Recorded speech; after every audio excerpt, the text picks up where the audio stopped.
여기만 올라오면 이렇게 긴장이 되는지 막 입이 마릅니다, 말러. 그래서 여러분 긴장 안 되세요? 사마리아 여인이 예수님을 이제 비로소 그리스도로 이제 깨닫게 되었습니다. 그리스도, 기름 부은 자, 메시아로 깨닫게 되었어요. 구원자로 깨닫게 된 겁니다. 그리고 그것을 깨닫게 된 여인이 동네 사람들에게 자기가 만난 예수님이 메시아다, 그리스도다라는 것을 전하기 위해서 마을로 갔습니다. 그 사이에 마을로 먹을 것을 사러 갔던 제자들이 돌아와서는 예수님께 먹을 것을 가지고 와서 권합니다. 주님 드세요. 그렇게 아마 권했던 것 같아요. 잡수시라고 했어요.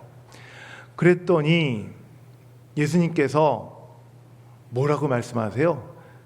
32절에 이르시되 내게는 너희가 알지 못하는 먹을 양식이 있느니라 라고 말씀하셨어요. 예수님의 지금 상태는 매우 피곤하신 상태예요. 예수님께서 사마리아 땅 수가성 그리고 그 우물가에 이를 때까지 예수님은 너무 지칠 대로 지쳐 계셨어요. 그 우물가에 오시자마자 예수님은 더 가지 못하시고 거기 곁에 그냥 앉아버리십니다. 너무 힘이 드시니까. 그렇기 때문에 이렇게 지쳐있는 예수님, 피곤해하신 예수님, 이 예수님의 기력이 좀 회복되려면 제자들이 사갖고 온 음식을 조금이라도 드셔야 회복이 되겠죠. 그런데 예수님은 아무것도 드시지 않았어요. 아무것도 드시지 않았어요. 그런데 아무것도 드시지 않았는데도 불구하고 제자들이 먹을 것을 가지고 왔을 때에 내게는 너희가 알지 못하는 양식이 있다라고 말씀하셨어요. 이 말을 들은 제자들은 우리가 마을로 간 사이에 누군가가 예수님에게 먹을 것을 갖다 드렸나? 라고 생각을 했지요.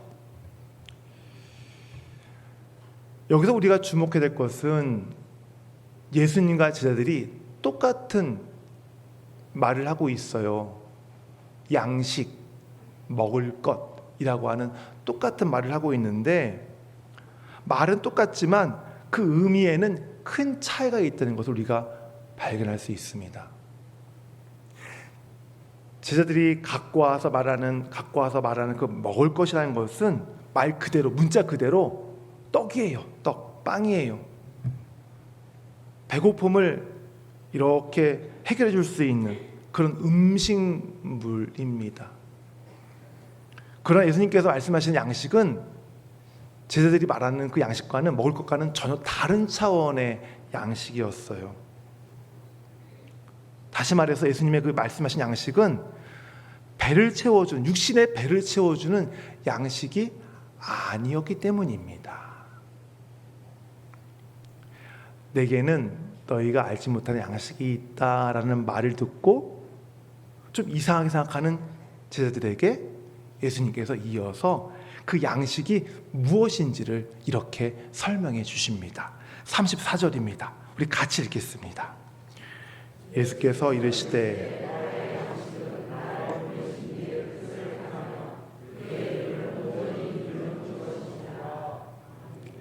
예수님께서 띄워주세요. 말씀하시는 양식은 뭐라고요? 나를 보내신 이의 뜻을 행하며 그의 일을 온전히 이루는 것. 이것이 누구의 양식이라고요? 예수님의 양식이다라고 말씀하셨어요. 그렇다면 궁금한 것이 또 생기네요. 말씀 띄워주세요. 나를 보내신 이, 즉 하나님 아버지실 텐데 그 하나님 아버지의 뜻을 행하며 그 일을 온전히 이루는 것, 이것이 뭘까라는 그런 질문이 생길 수 있겠죠. 이 질문에 대한 이 답이 요한복음 6장 38절에서 40절에 있습니다. 우리 같이 읽겠습니다. 한 절 한 절 한번 의미를 생각하며 읽으세요. 시작. 내가 하늘에서 내려온 것은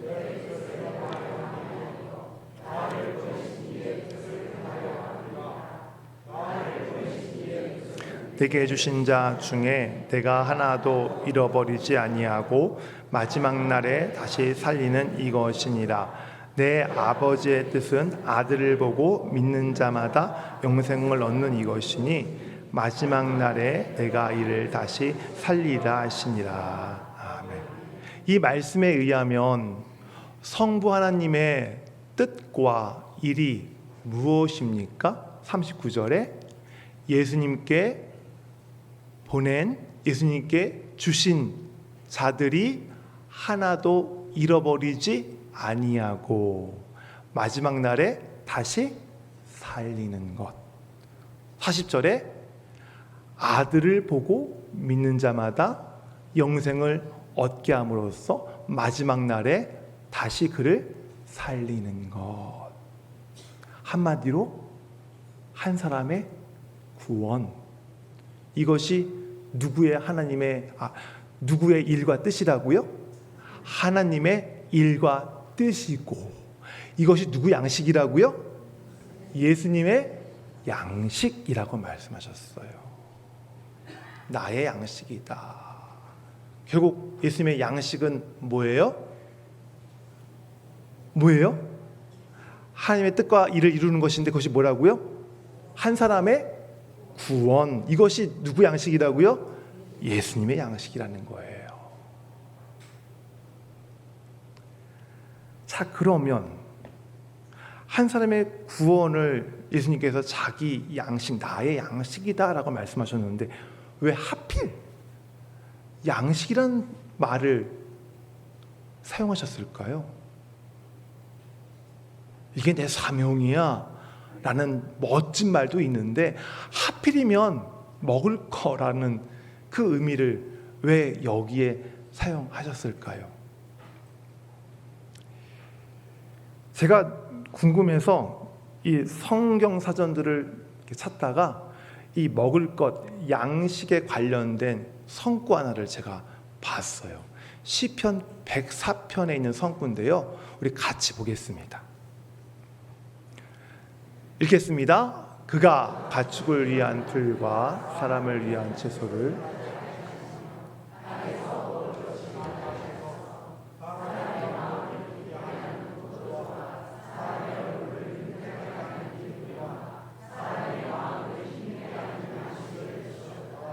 아멘. 띄워주세요.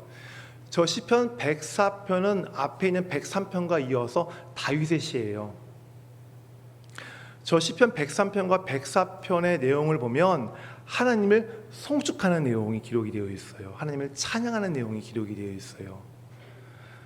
그 중에 104편 14절과 15절 더 9절, 저 두 절은 하나님께서 사람에게 행하신 그 은혜와 그 공의하심 그리고 그 자비하심을 노래하는, 찬양하는 그런 구절인데요. 저기에서 하나님께서 사람에게 양식을 주심으로써 얻게 하시는 것이 있어요. 14절에 보니까 그가 가축을 위한 풀과 사람을 위한 채소를 자라게 하시며 땅에서 먹을 것이 나게 하셔서 15절에 사람의 마음을 기쁘게 하는 포도주와 사람의 얼굴을 윤택하게 하는 기름과 사람의 마음을 어떻게 한다고요? 힘있게 하는 양식을 주셨도다 라고 기록하고 있어요. 보니까 하나님께서 양식을 주실 때 그 양식의 쓰임이 어디에 있어요? 사람의 마음을 기쁘게 하고 사람에게 뭘 줘요? 힘을 주는 것이 하나님이 주신 양식의 역할이에요. 그렇다면 예수님께서 왜 한 사람의 구원, 다시 말해서 하나님의 그 일하심과 뜻을 이루는 것이 자기의 양식이라고 말씀하셨는지 이해가 가시지요? 예수님께서는 지금 양식에 대해서 말씀하시는 그 상황이 배부른 상황이 아니에요. 많은 거 드시고 배불러. 그 상황에서 양식을 말씀하는 것이 아니라 사마리아 성에 와서 수가성 거기에 이를 때까지 쫄쫄 굶으셔가지고 지금 지극히 피곤하시고 배가 아주 그냥 배고픈 상태에서 양식을 말씀하시는 거예요. 그렇다면 뭐라는 거예요?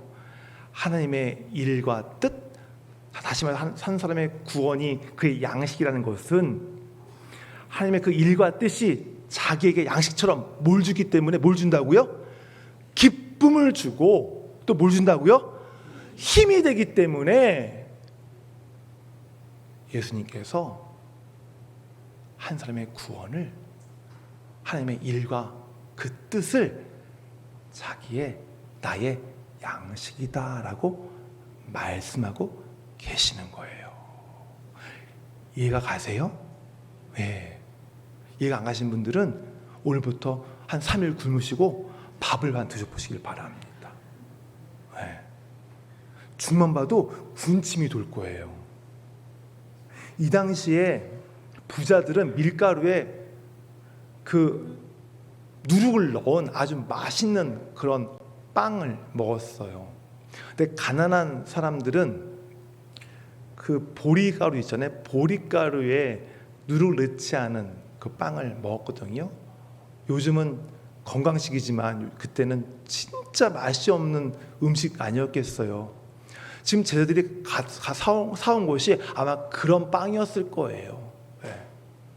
그런 빵을 앞에 놓으시고 지금 피곤하지만 너무너무 배고프지만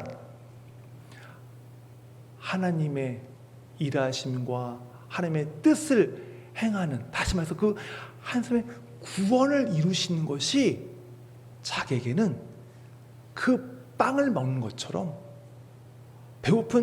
지극히 배고픈 예수님께서 그 빵을 드실 때에 그 빵으로 인해서 에너지가 생기고 기력이 생기는 것처럼, 기쁨이 생기는 것처럼, 그렇게 하나님의 그것이 한 사람의 구원이 예수님에게 말할 수 없는 기쁨이요 힘이다라고 말씀하고 계시는 거예요.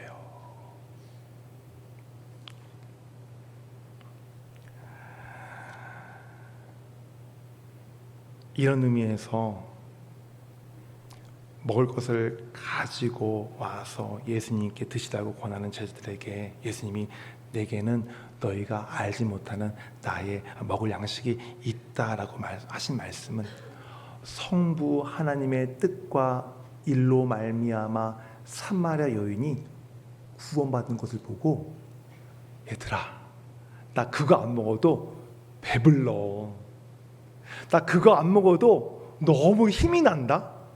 나 그거 안 먹어도 너무 행복해. 왜?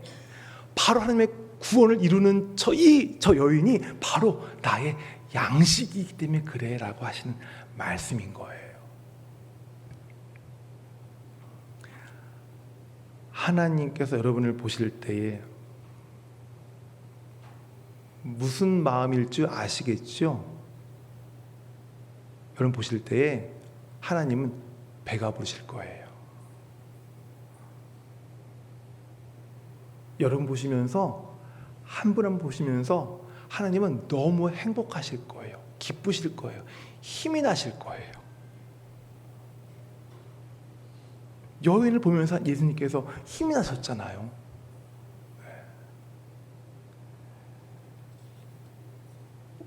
그렇다면 예수님은 자기가 기뻐하는 하나님의 아버지의 그 뜻과 일을 이루는데 어떻게 온전히 이루셨을까에 대해서 우리가 한 번쯤 생각을 해볼 필요가 있습니다.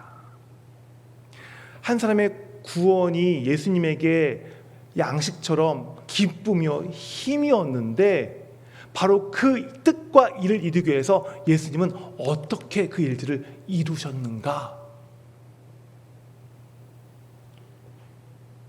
예수님은 하나님의 뜻과 일들을 이루실 때에 그분이 할 수 있는 모든 최선과 그분이 할 수 있는 모든 힘과 그분이 할 수 있는 모든 열심을 다 하셨어요.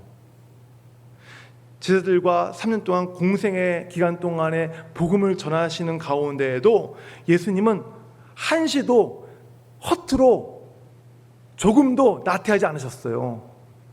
매일 3년 내내, 약 3년 내내가 예수님에게는 하나님의 일을 하는 최선과 최고와 그리고 모든 힘을 다 동원하는 그런 사역의 시간들이었어요. 그런데 이것 말고도, 이것보다 예수님의 그 있는 힘을 다하고 예수님의 그 열심을 다하는 최고의 절정이 있었으니 그 사건이 어떤 사건일까요? 십자가 사건이에요. 십자가 사건이에요. 예수님 복음을 전하실 때에도 최선을 다하셨지만 이 십자가 위에서 예수님은 정말 최선을 다하셨어요. 수고를 다하셨어요. 어떤 수고요? 우리는 예수님의 십자가에서의 수고를 생각할 때에 예수님이 겪으신 십자가의 고통만을 봐요.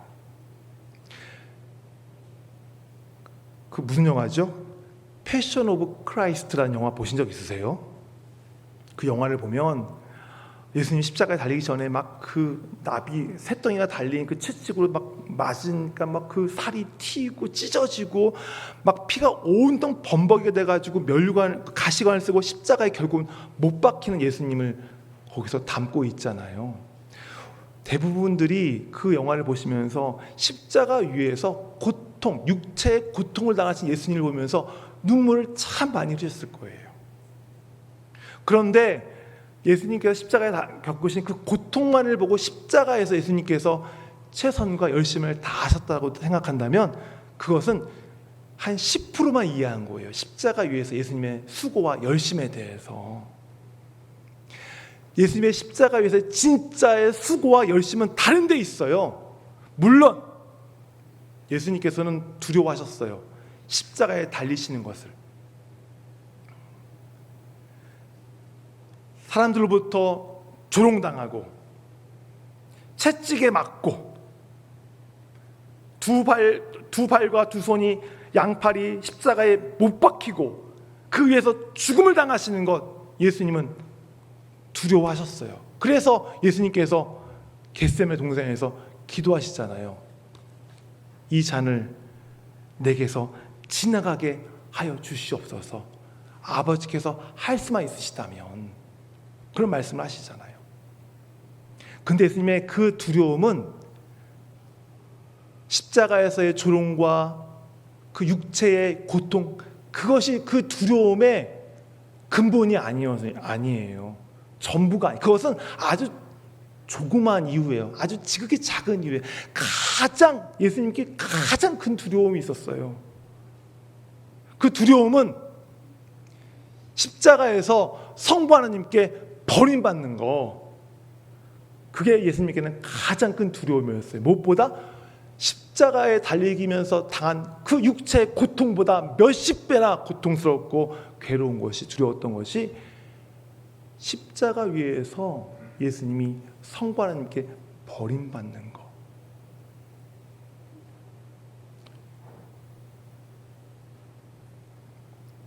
하나님께서 당신의 독생자 예수 그리스도를 십자가에 못 박으실 때는 자기의 아들로서 못 박은 것이 아니라 우리의 죄를 대신한 죄인으로서 못 박게 하신 거예요.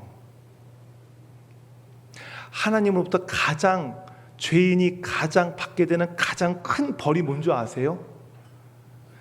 영원히 꺼지지 않는 불못에 들어가서 거기서 고통당하는 것, 그것이 가장 큰 벌일까요? 아니요. 그것은 큰 벌이 아니에요. 하나님 앞에서 죄인이 받는 가장 큰 벌은 하나님께로부터 버림받는 거예요. 지옥이 왜 무서운 곳일까요? 하나님께로부터 버림받은 곳이기 때문에 그런 거예요.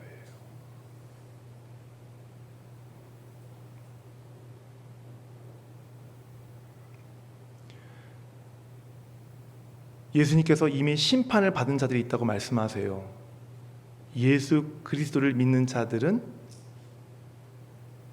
영생을 얻었지만 그렇지 않은 자는 이미 심판을 받았다라고 하는 것은 무슨 말이에요? 하나님께로부터 버림을 받았다라는 의미인 거예요. 바로 이러한 죄인에 대한 하나님의 심판, 즉 하나님의 버림, 유기,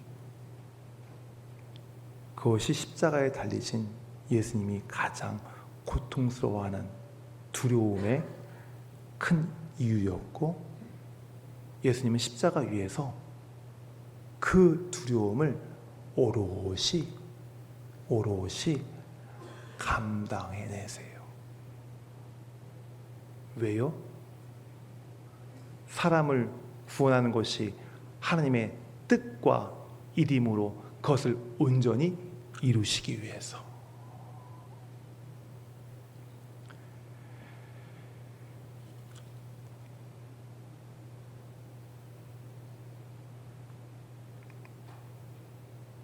따라서 우리가 살펴보았던 예수님과 사마리아 여인의 이야기는 예수님이 어느 불쌍한 사람을 찾아가서 이야기하는 그러한 어떤 동화 같은 그런 교훈을 주는 그러한 이야기로 여러분들이 이해해서는 안 돼요.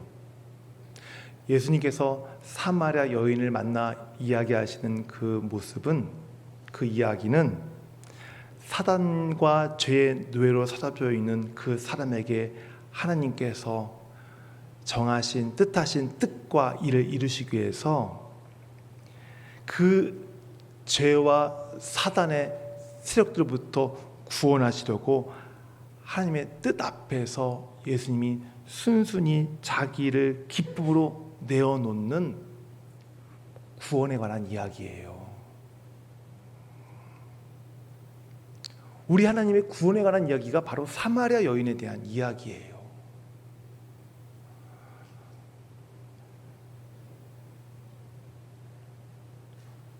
예수님과 사마리아 여인이 대화를 나누는 중에 예수님께서 그 4장 18절에 이렇게 말씀하시죠. 너에게 남편 5이 있었고 지금 있는 자도 내 남편이 아니다 라고 말씀하시면서 사마리아 여인의 그 과거와 현재의 죄의 실체를 완전히 들춰내시죠. 어떤 분들은 이 말씀을 들으면서 아마 이렇게 생각하셨을 거예요. 야, 예수님 만나면 죄가 드러나는구나. 야, 저 말씀은 굉장히 무서운 말씀인데, 지금 너에게 남편 5이 있었고 지금 있는 자도 내 남편이 아니다, 이 말씀이 예수님이 마치 사마리아 여인을 정죄하는 것처럼, 야, 너 죄인이야, 너 그렇게 살았지, 너 그렇게 살면 안 돼, 왜 그렇게 살아? 라고 그렇게 정죄하는 말씀으로 혹시 들린 분들이 있을지 모르겠어요. 하지만 이 말씀은 양날에 시퍼렇게 서 있는 정죄의 말씀이 아니에요. 이 말씀은 언제 하세요? 생수 이야기를 한 다음에 이 말씀 하시거든요. 이 말씀의 의미는 이런 거예요. 내가 너를 잘 안단다. 너의 과거뿐만 아니라 지금의 삶도 내가 너무 잘 알고 있어. 네가 왜 부끄러워하는지, 왜 수치스러워하는지, 너의 연약함이 무엇인지, 너의 부족함이 무엇인지, 네가 죄인이라는 거 내가 너무 잘 알고 있어. 그래서 너에게 필요한 것이 바로 생수야. 그 생수가 바로 나야 라고 예수님께서 영원한 구원의 자리로 그 여인을 이끌어 가시는 바로 주님의 사랑의 말씀인 거예요. 정죄의 말씀이 아니에요. 제가 금요기도회든 주일 예배든 여러분들에게 여러분의 죄를 보시기 바랍니다. 우리는 죄인입니다. 십자가 아래에서 우리의 죄를 봐야 합니다라고 날마다 기회 있을 때마다 말씀드리는 이유가 바로 여기 있는 거예요. 여러분, 정죄하라고 말씀드리는 것이 아니라 예수 그리스도의 십자가 아래에서 나를 볼 때, 나의 죄를 볼 때에, 그래, 나는 저분의 은혜가 절대적으로 필요한 존재구나. 나의 삶의 모든 인생은 저분이 주도하지 않으시면 나는 망한 인생이구나. 그것을 여러분이 깨달으려면, 발견하려면 십자가 아래에서 내가 죄인인 사실을 고백할 수 있어야 되는 거예요. 그래서 예수님께서 여인의 그 남편 5된 사람들과 그 이야기를 꺼내신 거예요. 네 자신을 내가 알아. 너 아니? 너에게는 생수가 필요해. 이 마시면 목마른 이 물이 아니라 생수가 필요해. 그 바로 생수가 바로 나야, 나.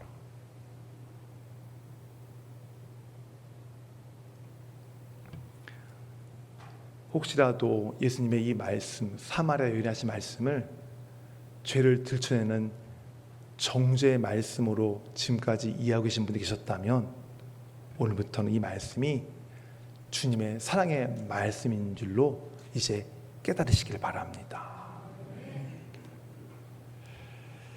마찬가지로 우리가 예수 믿는 거 운이 억세게 좋아서 예수 믿는 가정에 태어나서 예수 믿는 것도 아니고요.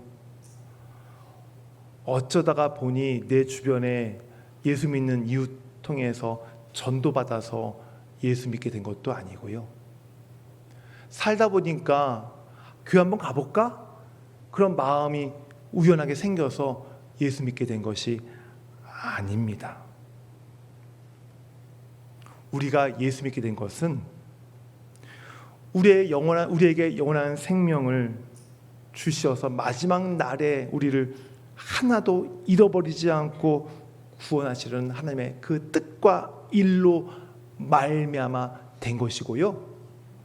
이것을 양식처럼, 자기의 기쁨처럼, 자기의 힘처럼 여기시고 십자가 위에서 그 온갖 가장 그 두려움조차도 감내해내신, 그것을 감당하신 예수 그리스도로 말미암아 우리가 이렇게 예수 믿는 신자가 된 것이에요. 지난주 말씀드렸지만 그렇기 때문에 여러분 예수 믿는 거 가볍게 생각하지 마세요. 그냥 맘만 먹으면 예수 믿는 거 그렇게 생각하지 마세요. 그게 아니라니까요. 맘 먹어도 예수님 못 믿어요. 그런데 예수님께서 부르시면 마음 먹지 않아도 예수 믿게 되어 있어요. 무슨 얘기예요? 사람의 의지로 예수를 믿고 안 믿고가 결정되는 게 아니라 일단은 하나님이 믿도록 뜻과 일을 세우셔야 되고 그 뜻과 일에 순종하신 예수 그리스도의 그 수고와 열심으로 말미암아서 그 결과로 우리가 사람이 예수를 믿고 구원받게 되는 거라는 것을 말씀드리고 싶은 거예요. 오늘 설교 결론을 맺겠습니다. 여러분의 구원은 하나님이 친히 뜻을 세우시고 그 뜻에 예수 그리스도께서 기쁨으로 순종하셨기 때문에 우리가 구원을 받는 신자가 된 거예요. 이 사실을 여러분이 잘 깨달으시길 바랍니다. 이 사실을 깨닫고 점점 깨달아 갈수록 내 자신이 예수 믿는 거 그게 기적같이 여겨질 것입니다. 그리고 그 사실이 너무 감격이 될 것이에요. 우리 성 삼일차장님께서 여러분 구원하시기 위해서 얼마나 노력하셨는지 몰라요. 성부 하나님께서는 여러분을 구원하시기 위한 뜻과 일들을 세우셨죠. 성자 하나님께서는 그 뜻에 기쁨으로 순종하시고 십자가에서 목숨을 내어놓으셨죠. 성령 하나님께서는 성부 하나님께서 그 일들을 이루실 수 있도록, 순종할 수 있도록 옆에서 도우셨죠. 성삼위일체 하나님께서 여러분 한 사람 구원하시려고 이렇게 역사하셨어요. 이렇게 일하셨어요.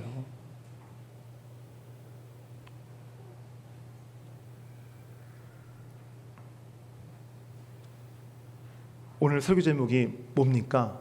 예수님의 양식이에요.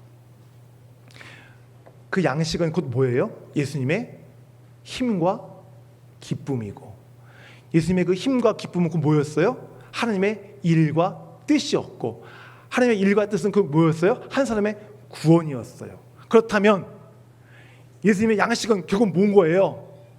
한 사람의 구원인 거예요. 다시 말해서 예수님의 힘과 기쁨은 결국 뭔 거예요? 여러분 한 사람 한 사람의 구원인 거예요. 고로 여러분은 예수님의 기쁨이요 힘입니다. 힘이고 기쁨이에요. 여러분을 기쁨으로 하시고 힘으로 알고 계시는, 여기시는, 그렇게 여러분을 보시는 우리 하나님께서 여러분 이 땅의 삶 그냥 내팽겨 두시겠어요? 그냥 내버려 두시겠냐고요. 우리 하나님께서는 이미 여러분의 인생 가운데에 뛰쳐 들어오셨어요. 뛰어 들어오셨어요. 과거부터 지금 앞으로도 여러분 인생 가운데 개입하시고 뛰어 들어오신 그 하나님께서, 성삼위 하나님께서 여러분 인생을 움켜쥐시고요, 끌고 가셨고, 끌고 계시고, 끌고 가실 거예요. 그러니 여러분의 이 땅 가운데의 삶을 그냥 내팽겨 두시겠냐고요. 고난이 있을지라도, 고통이 있을지라도, 그 인생, 그 시간, 그 자리 결국 누가 이끄시는 거예요? 성삼위 하나님께서 움켜잡고 이끌어 가시는 거예요.